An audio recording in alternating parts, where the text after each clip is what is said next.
Assalamualaikum warahmatullahi wabarakatuh. Izin memperkenalkan diri. Nama Bagus Yohan Irnando, NPM 22411024, kelas manajemen 22. Di sini saya akan mempresentasikan materi tentang STP analisis. Jadi STP itu segmenting, targeting, dan positioning.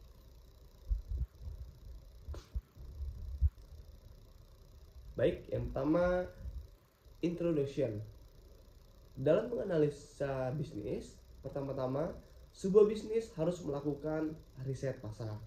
Apakah produk yang dijual bisa mendapatkan customer yang memang membutuhkan produk atau jasanya.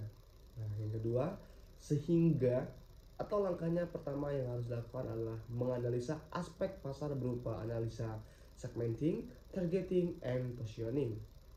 Nah, jadi berikut adalah penjelasan dan langkah-langkah melakukan analisa STP.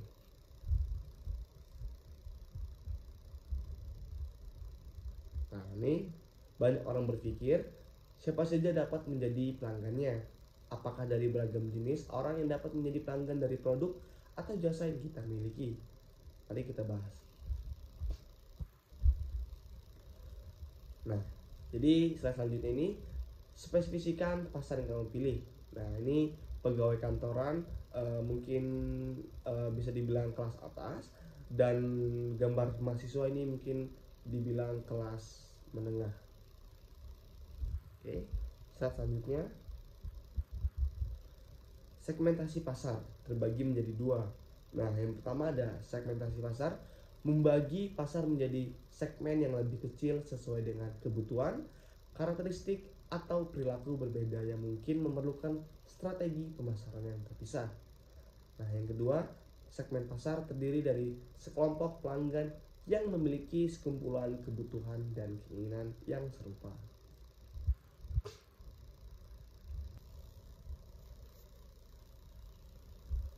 Next slide. Segmentasi pasar konsumen terbagi menjadi 4 bagian. Yang pertama ada geographic segmentation, yang kedua ada demographic segmentation, yang ketiga ada psychographic segmentation, dan yang keempat ada behavioral segmentation. Next, selanjutnya best for segmenting customer markets, terbagi menjadi 4 bagian. Yang pertama ada geographic, demographic, social class, dan psychographic. Sebagai seorang marketer, kita dapat menentukan segmentasi dari pasar berdasarkan salah satu faktor tersebut. Biasanya, marketer mengsegmentasikan pasarnya berdasarkan umur, gender, pekerjaan, penghasilan, personality, ataupun gaya hidup. Nah, next selanjutnya best for segmenting customer markets terbagi menjadi 3 bagian. Yang pertama ada shopping behaviors, dan yang kedua ada product consumption behavior, dan yang ketiga ada consumer predispositions. Segmentasi berdasarkan perilaku konsumen, source link di bawah ini.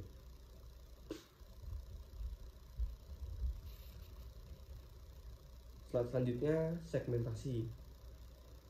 Yang pertama ada psikografi terbagi menjadi 2 bagian. Yang pertama ada ilmu yang menggunakan psikologi dan demografi untuk lebih memahami konsumen.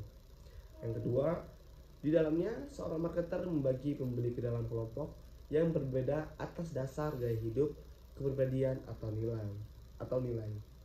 Nah, yang kedua itu ada behavioral segmentation terbagi menjadi 2 bagian. Nah, yang pertama itu ada membagi pembeli menjadi beberapa kelompok berdasarkan pengetahuan, sikap, penggunaan, atau tanggapan mereka terhadap suatu produk tersebut. Nah, yang kedua itu ada variabel perilaku. Nah, variabel perilaku itu misalnya seperti kesempatan. Oke. Next, selanjutnya ada segmen pasar yang efektif terbagi menjadi 5 bagian. Yang pertama ada terukur, Ukur daya beli dan profil segmen dapat diukur. Yang kedua, dapat diakses. Segmen pasar dapat dijangkau dan dilayani secara efektif. Yang ketiga, substansial. Segmen pasar besar atau cukup menguntungkan untuk dilayani. Yang keempat, dapat dibedakan. Segmen dapat dibedakan secara konseptual dan merespons secara berbeda-beda terhadap elemen dan program pemasaran yang berbeda. Jika pria dan wanita menanggapi upaya pemasaran minuman ringan dengan cara yang sama, mereka bukan merupakan segmen yang terpisah. Dan yang kelima ada dapat ditindaklanjuti. Program yang efektif dapat dirancang untuk menarik dan melayani segmen. Oke, slide selanjutnya ada target pasar terbagi menjadi dua bagian.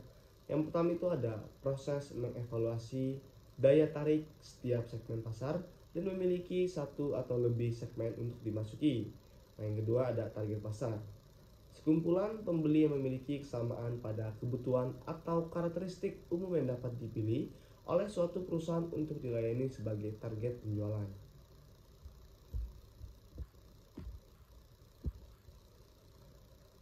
Baik, itu saja yang bisa saya sampaikan mengenai materi.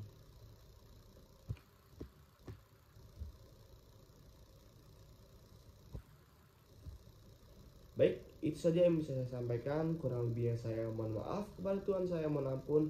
Sekian wabillahi taufik walhidayah. Wassalamualaikum warahmatullahi wabarakatuh.